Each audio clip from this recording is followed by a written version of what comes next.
നമസ്കാരം, I am doctor Shruti from GR Ayurveda.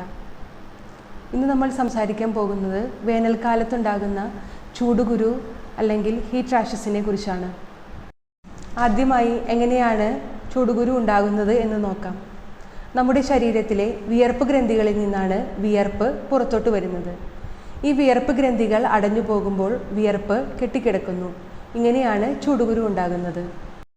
ശരീരത്തിലെ ചൂട് കുറയ്ക്കുന്നതിനായി ഡയറക്റ്റ് സൺലൈറ്റ് ഏൽക്കാതിരിക്കുക.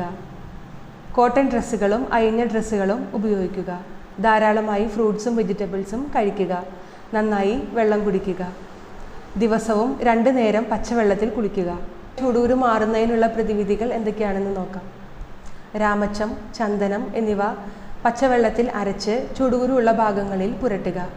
നറുനീണ്ടി, പതിമുഖം, രാമച്ചം എന്നിവ തിളപ്പിച്ച വെള്ളം കുടിക്കുക. അലോവേര ജെൽ പുരട്ടുക. തേങ്ങാപ്പാൽ പുരട്ടുക അല്ലെങ്കിൽ തേങ്ങ വെന്ത വെളിച്ചെണ്ണ ദേഹത്ത് പുരട്ടി കുളിക്കുക. പച്ചമഞ്ഞൾ, ആര്യവേപ്പ് എന്നിവ ചതച്ച് വെള്ളം തിളപ്പിച്ച് ആ വെള്ളത്തിൽ കുളിക്കുക. ഐസ് പാക്ക് അല്ലെങ്കിൽ തണുത്ത തുണി കൊണ്ട് ദേഹം തുടയ്ക്കുക.